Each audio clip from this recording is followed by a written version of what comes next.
let's jump in. 450 race recap brought to you by our friends at Gutterworks. Always well hung, just like Justin Barsha. Just hopefully we're not hanging that front wheel over. Man, that was rough. We'll get to that. So make sure to check them out. Links in the description down below. Okay. Should we start all over from last week? No, I'm not. Do you want to address any of the comments that were made about you from last week? I don't really care. Because there was a lot. I don't, dude. You know I don't give a shit about people. Not a lot of.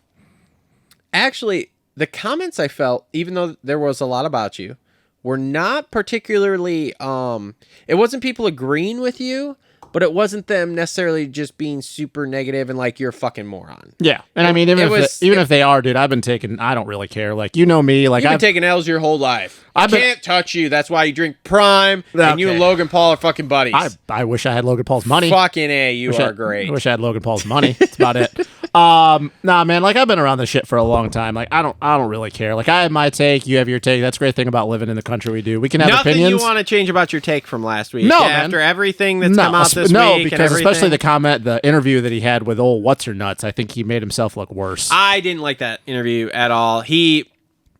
I think he made himself look worse. There was preparations they should have done. Oh, I think Myrtle definitely. Interview. I think Myrtle definitely kind of got in his ear because there was a lot of talk, man, and there was positive things that people were saying, and there was a lot of negativity, and it's funny too because like when I watch Race Day Live, a lot of times like I turn it down a little bit because I can't stand Dan Hubbard. I don't dislike the guy, but like you know how I feel about him. Who was worse yesterday, Dan Hubbard or Lee Diffie? I like Lee Diffie, but I've been listening to Lee Diffie for a long time because I listen to him through the IndyCar stuff. Yeah. And he actually comes from a motocross family. So, like, at least he knows, like, anyways. So, like, I turned it down, and I, like, when the Jett interview was on there, I'm like, man, dude, I've heard what he's going to say, whatever. And then I got on, I don't know what website I was on, and all of a sudden people were just blowing up Jett. And I'm like, what the fuck is everybody, like, what happened? And then people literally, like, were referring, there's one. We're referring to that, and I'm like, what the hell did he say that was so bad? So I went back and like I rewound it, and I'm like, ooh. I'm like, man, I don't really know. Like, you should have just kind of stuck to what you had in Chicago. They kept digging into him, and I'm just like, oh man, you should have like definitely because it came out worse. It came out worse. Like, anyways, that interview was not a good look. No. So after everything that's happened this week, here is what I truly believe happened. He was thinking that the points would work the same way as outdoors, which you can't blame him. We just did 22 outdoor motos, okay? But because we can't have the same fucking scoring system through all of these different series here, it's fucking different. So he's thinking one way, it actually is going another way. So, and let's face it, this point was brought up this week too. I heard it somewhere. He isn't fucking good at math. Do you remember his rookie season of Remember outdoors? how I made this comment? Remember how I made this comment in the show, and now I don't look so bad. I'm like, hey man, stop trying to use your big brain because it didn't work. I would say, well, and that was something I would say that I was right on. And this is true. This is very true.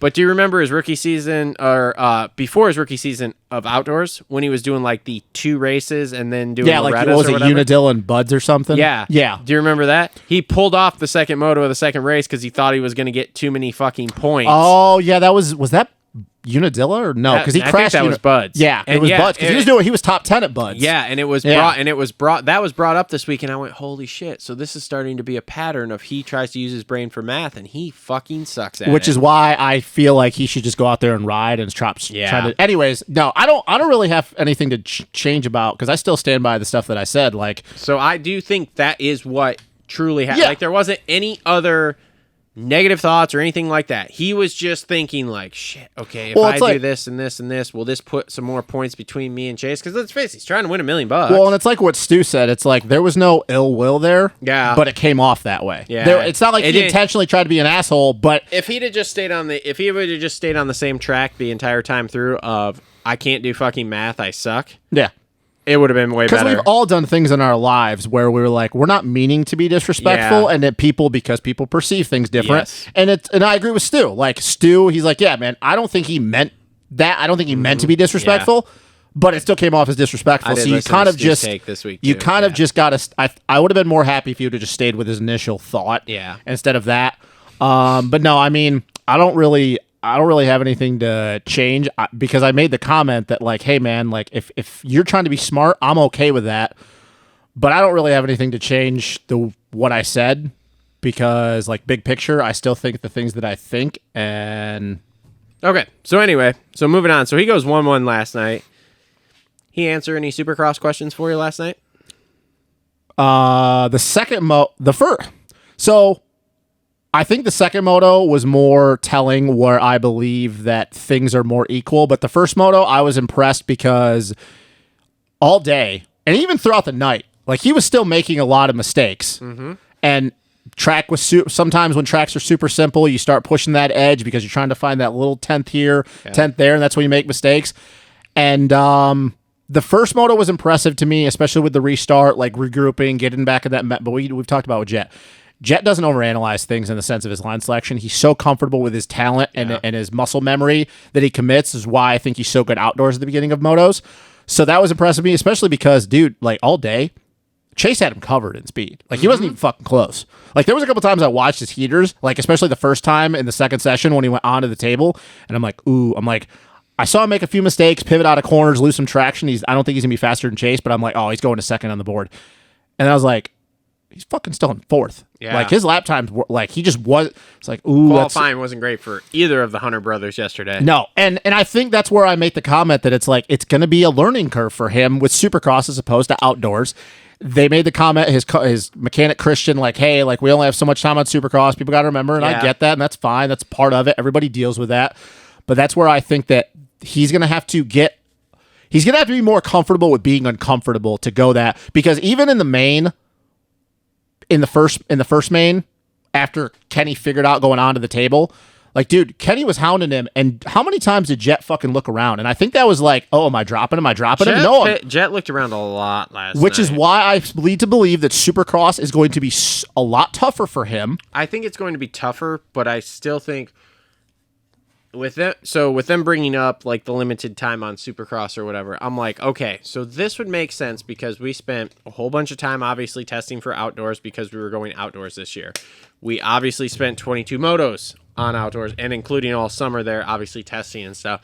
So I'm like, okay, if he's doing this right now in Supercross, and what was your opinion on his bike setup last night? Do you think it looked as bad? Because Ricky had made comments. I didn't think it looked great, but I think it looked better than the technical sections that we had when we were in Charlotte. Yeah, I think his bike definitely was a lot more plush, but I think they also knew that the sand section was where he was going to make up a lot of his time, which it was because he was the first one to really, when he was going over the two rollers and then hitting the wall and then bouncing to the outside and then going across, but then he realized that the inside was faster because you were staying low and driving forward.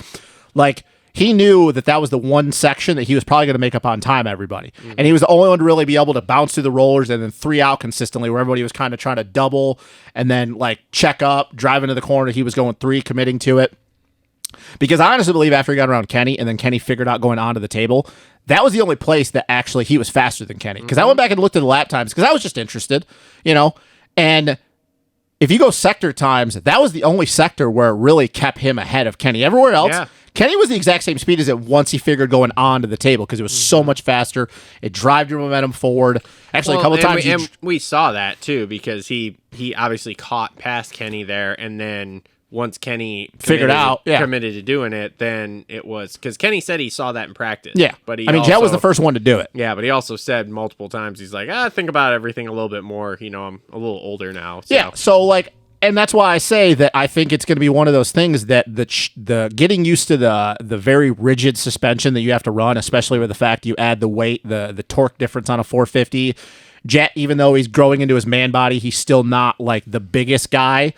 That's gonna be the hard part for him, in my opinion, because he's just gonna have to realize, like, dude, you're gonna have to get used to that because you're not gonna be able to run the soft suspension on that 450 like you did on your 250 in Supercross. And I think that's where the learning curve, and everybody has to deal with it. It's not like it's unfair to say for him that, whatever, that's your excuse or whatever you want to use. But I think that you start getting on those tacky East Coast tracks where some of those guys start running the stiffer shit, and that's where the separation is going to be. I think that it's going to be a little bit of a learning curve, which is why I feel like it's not going to go. He may ultimately end up winning the race anyway when we get to that point, but it's going to be a lot harder than I think everybody anticipated. And like I said, all the reasons why I thought Supercross would be much easier for him, I'm now realizing that it's the other way around. That's why it's better for outdoors, because he could hop, skip, and jump over shit. Yeah. Whereas in Supercross, everybody's doing the same shit all the time. So Jett's not going to be able to do anything anymore like he did on the 250s, where it's like, oh my God, this is where he's gaining a second. Like any 4.44 or 4.33, top 10 is going to be doing it. So like you're going to have to find that little inch everywhere. But no, it was very impressive. I will say I was surprised in the second main, and I don't know what your take is, and I know some people have made some comments, but once again, I went back and looked at the times. The second main, they were actually faster by like almost a second. I was shocked that he wasn't catching Chase.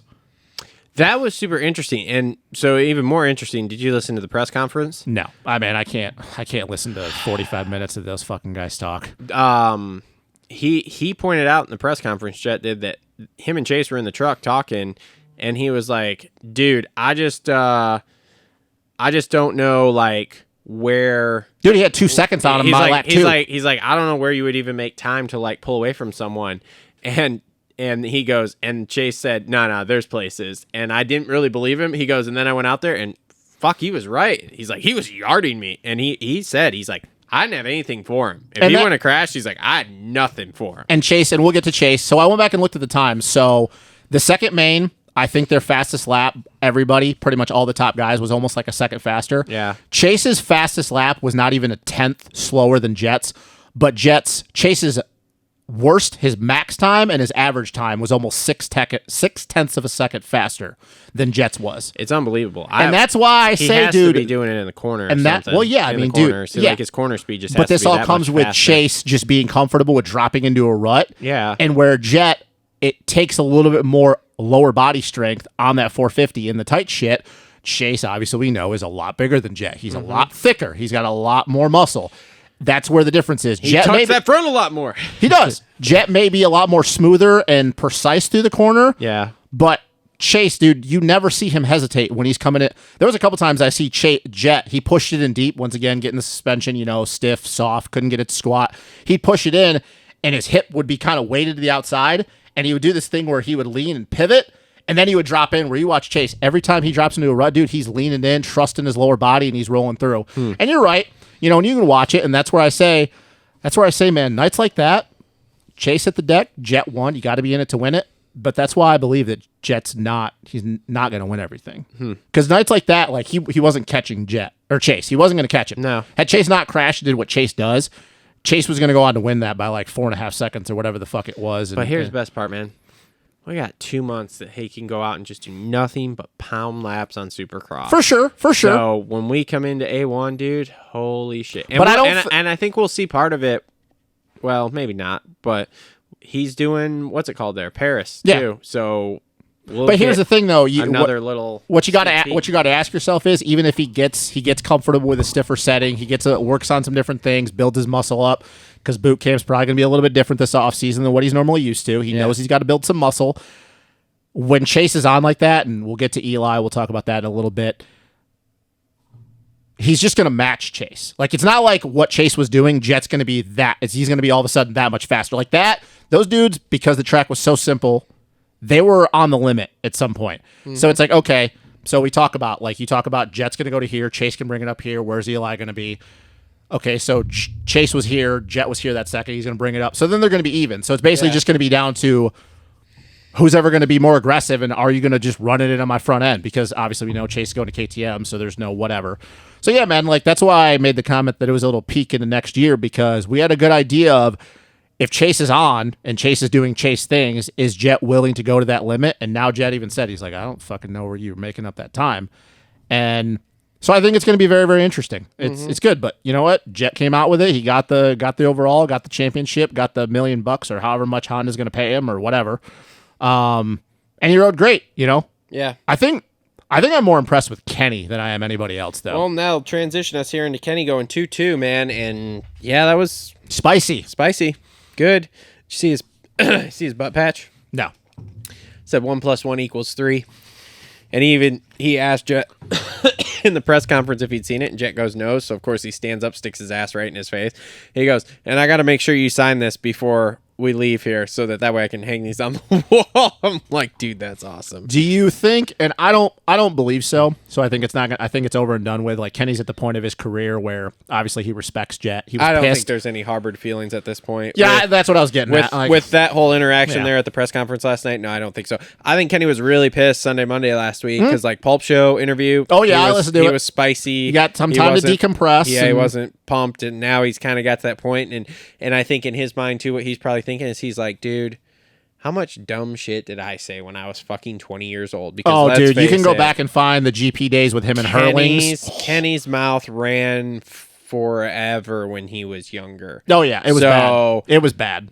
It was, and I think he views it a lot like a lot of the rest of us do. It was a kid who did some fucking wrong math and then went to, it was a baby gift. Whatever. Just said something and thought like, it would be funny. Obviously, it wasn't taken funny. It happens. Now, I think, like I said, they're past that. I don't think there's any ill will there. I think it's kind of all like, okay, cool, man. Like, you said something dumb. You're a fucking idiot, but water under the bridge. Let's move on. Do you think, though, that, once again, obviously Chicago, hybrid, but it was definitely more outdoors with, and I stand by this, outdoors with Supercross faces. Charlotte was a mix. This was Supercross outside of no whoops and a longer sand section. Yep.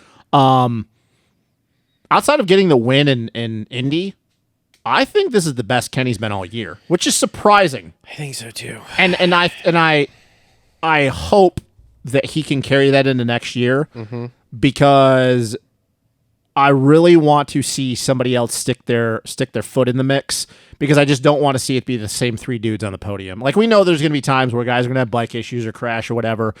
But man, I really started thinking about it last night. I'm like, there could be a point, depending on what Eli comes back, which for all intents and purposes, like he seems like he's going to be fine. Yeah.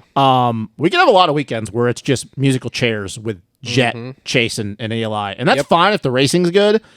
But I don't really want to see it those three and then like 10 seconds to fourth and even more to fit. Like I want to see another guy stick his nose in there, and I feel like if Kenny can do that, ride like that, and I don't know if he just kind of came in like, dude, I got nothing to fucking lose. Like They've been doing a lot of testing is what I've heard. Yeah. Like a lot of testing. So I think the development of that bike, since he's going to be staying there, I think it'll be all right next year.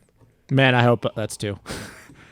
It would be good to see him kind of get his mojo back because he looked really good all year, but obviously we know there's certain races with Kenny where he's just not going to be feeling it and not be willing to go to that next level.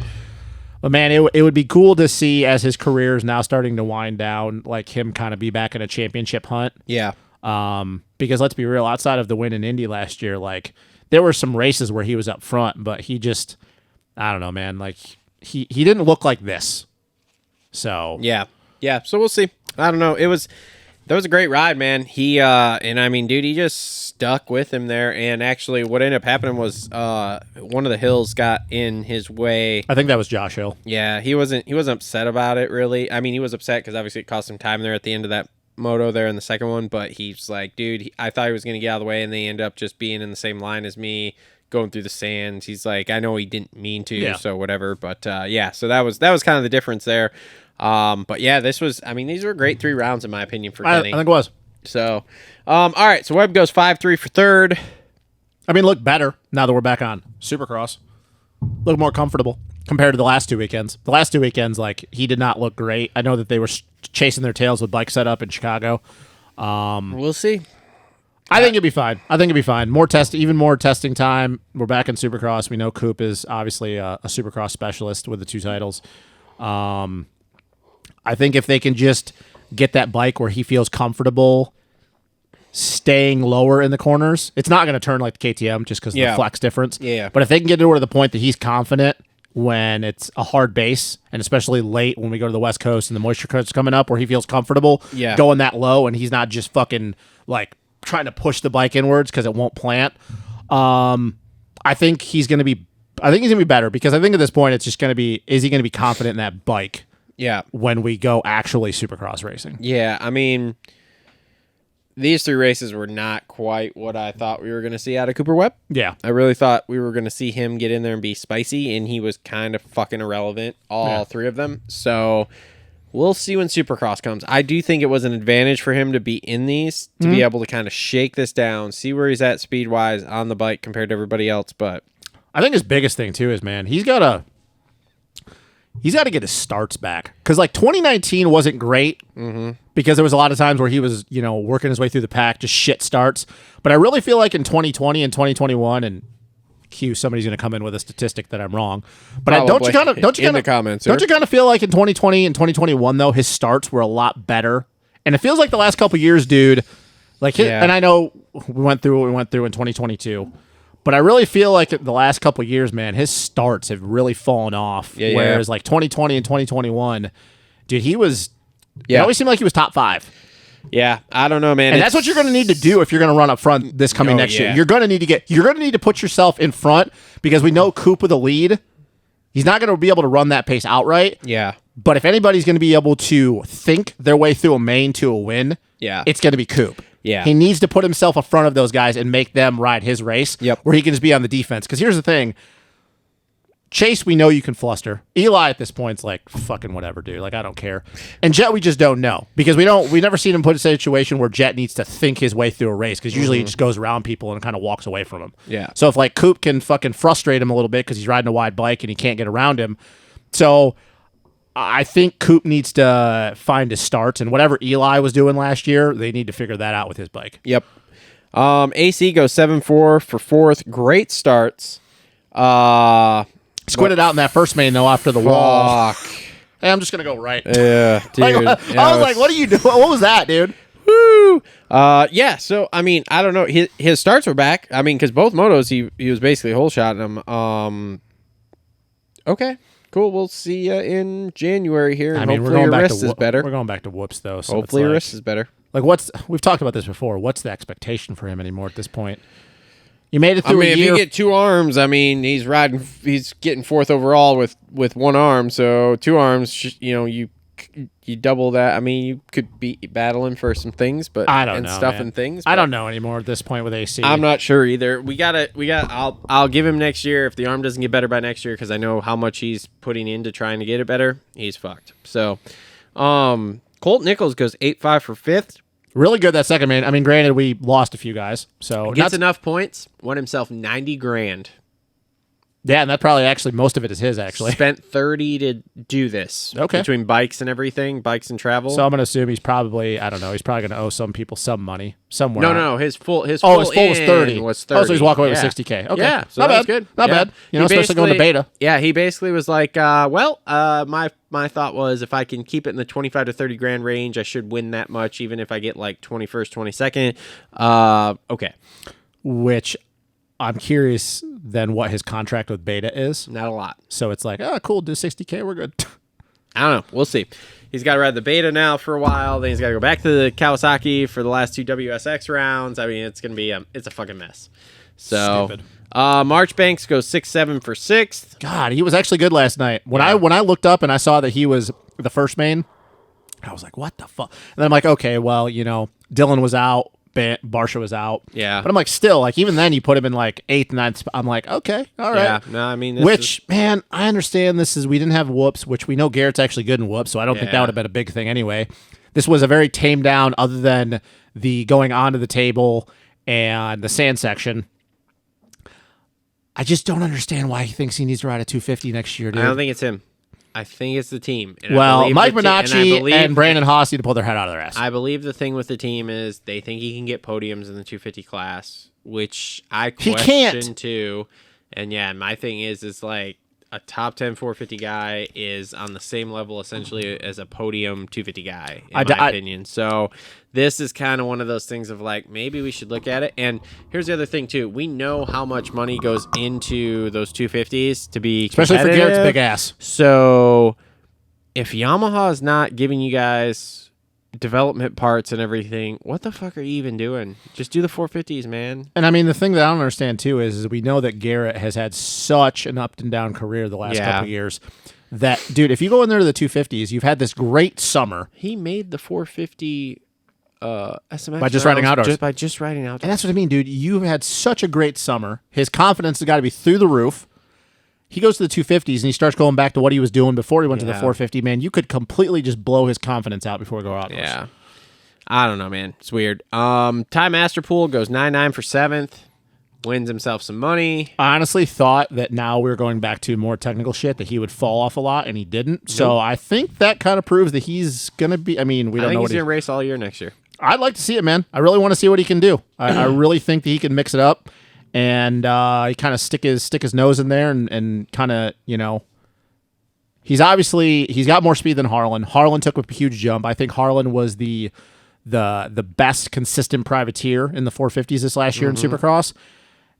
Dude, if Ty can go from having the most ridiculous 250 career to being able to lead races and then miss 9 to 10 in one season, and then all of a sudden you can be a consistent top 10, dude, he's gonna end up on a factory team if he can be just top 10 all year next year. Well, he's getting his appendix out, so he's gonna be like a pound lighter here soon. So yeah, so we're just gonna need more of a rocket ship. There we go. So, Freddie Noren goes 11-8 for 8th. He's the only guy to complete all 31 rounds this year. Wild. He is the only guy to race for every fucking race this year. Well, he's not doing MX of Nations, so he's got some time off. Thank goodness. Yeah, he needs to take a beat. Yep. Phil Nicoletti goes 12-10 for 9th. Guy who loves LCQs. Undefeated LCQ champion. Loves LCQs, and he's probably already over Supercross. The only other guy outside of Jett to go undefeated in a season this year. Good drink. He's over Supercross probably already at this point. Over it, but hey, fucking love that guy. He's great. Great for the sport, man. Great. Absolutely great. Got one more season left in him. So, all right. So Chase Sexton goes 320 for 10th overall. Tuck that front, son. Dude, that wasn't even tucking the front. No, he was tucking the front, going up that jump, trying to scrub. Yeah, it. But then in the air though, dude, like I don't know what the fuck. And as soon as he tucked it going up the front, going up that jump, then it just tucked right over the backside of the jump and just catapulted him. Dude, he was riding so good though. Fucking rough. God, dude. He was riding so good. Fucking rough. I'm like, well, Chase is gone, man. I was like, even when Jett put in a heater in like the 5 or 6 lap or whatever it was, where he dropped it back down, Chase just pulled it back to 4.4 or whatever it was, 4.3. Yeah. And I don't know what the fuck happened to him in that first main. Like once Jett went around him in the sand, I don't know if he just like spazzed out and he's like, oh, dude, here we go again. Because the bike looked fine. Mm-hmm. And I know the only place Jett was really making up time on him was the sand section because, So I'm like, and then he just dropped off. Like, I honestly thought he was going to catch a toe. He's like, all right, I'm going to sit back. I'm going to watch where Jett's lines are, which they were pretty much all running the same lines anyways outside of the sand. But then he just really fell off. And I think with like 5 minutes ago, he's just like, whatever. Like, yeah. I don't know, dude, because I'm like, okay, well, it's going to become Kenny and Jett in the second main, and then Chase just rips a star, and he's just gone. And I'm last race on a Honda, buddy. I'm like, what the fuck is he doing? Jesus. He'll be back. Yeah, he's going to be fine. On the Honda.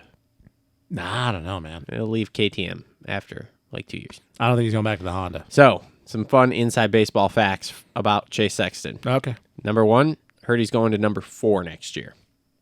All right. That's so weird. We're going to have a number 4 on a KTM again. Why? Single digit, won a title, wants a single digit. That's the only one that's available right now.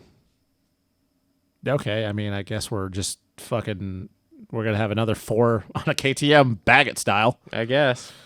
Number 2, I heard he has been blowing up Stanton, trying to get him to work with him. Be smart. I was having a conversation with somebody last night. I honestly think that if he wants to go to the next level, he has to get away from his dad. His dad has been great up till this point, but this is as far as Kier will take him. And I don't have a problem with his dad. Yeah, no, Kier's a good dude. I don't have a problem with him. He's a good dude, but it's one of those things. He's going to have to move past that to go past where he is, because we all know Dad is his big riding coach right now. Obviously, there's something wrong with the technique. And what I mean by wrong with the technique, because that's such a broad statement, it's not the bike that's tucking the front end. No, man, I go back and it's even, and this, somebody even validated my point that, like I said, he just reacts a lot of the time. He doesn't process shit. That's a lot of his crashes. And Stanton will fix that, man. Stanton will fix that because Jeff's not going to work with him.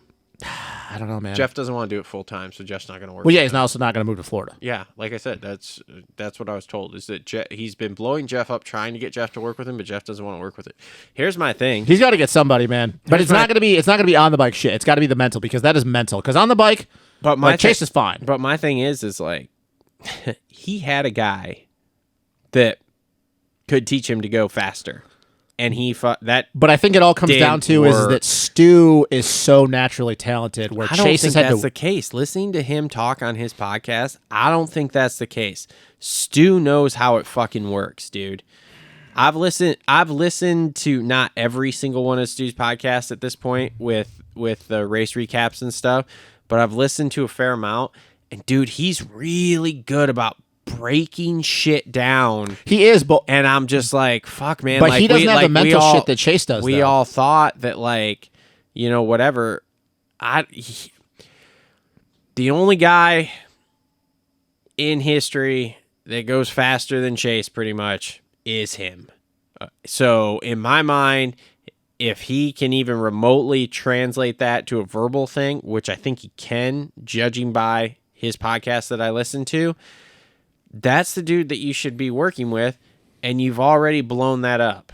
So that's not great, in my opinion. I just think that Chase, I don't think he needs a riding coach. I think he needs somebody that has been there, done that, but is going to help him more on the mental side. Well, it's kind of like with Johnny O. Like Johnny O with Jett and Hunter, I don't think he's teaching them anything on the bike that they can't already do. He's helping them on the mental side. Yeah. And that's the thing is you get a lot of, especially when you're so naturally talented, where you can just, like I said, go off muscle memory, manipulate your muscles where other guys couldn't.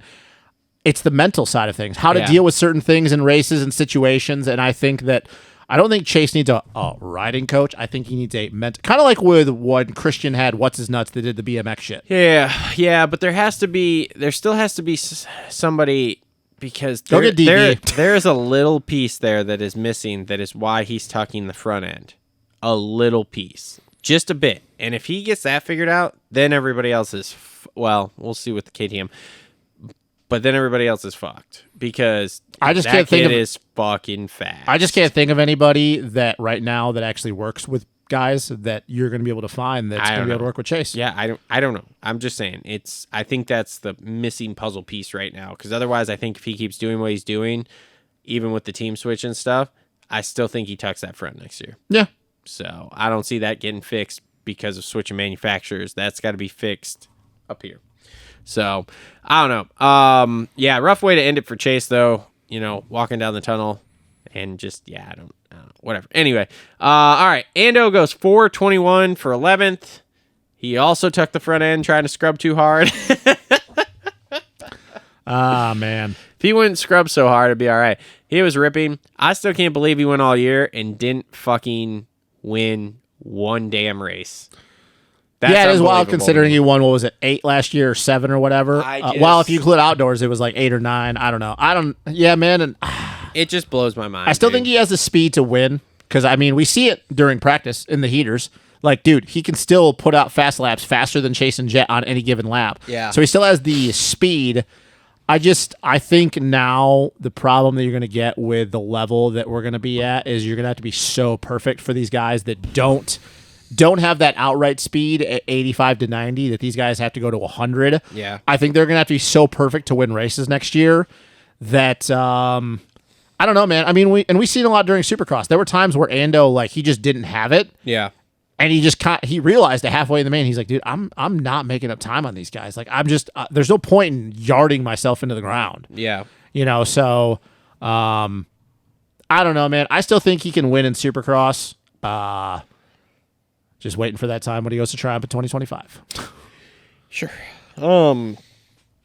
AP goes 26 for 12th overall. Super pissed about that restart in the first one, man. Yeah, he wasn't happy. He got moved around. He did. He got moved. There were some interesting positions put out there. And now we're gonna go to MX Nations in 2 weeks and get the dog shit slapped out of us. It's fucking awesome. Yeah. All right. Shane McElrath, 15:11 for 13. Okay. And with that big, as Steve says, mobile. Steve, it's logo. mobile. You stupid ass. Chiz goes 14. Where's my rape doll? Show me where he touched you.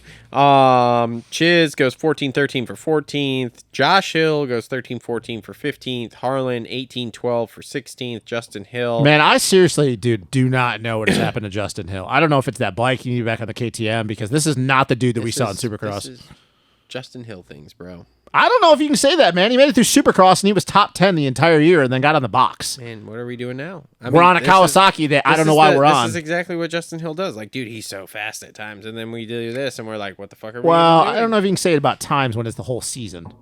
I mean, yeah, he had a really good season. Good Supercross season, but it's like I think it's a bike thing. He also won a title, and then like the next year was defending the title, and then frickin' did that heat race at Tampa in the 450 class, and we all went holy shit, and then didn't do a fucking thing after that. I'm not saying Justin Hill's going to light the world on fire. I know. I think that I solely believe that he should have been on his KTM. This doesn't shock me at all. It does me. I think he needs to be back on the KTM. I don't know why he was riding that Cowie.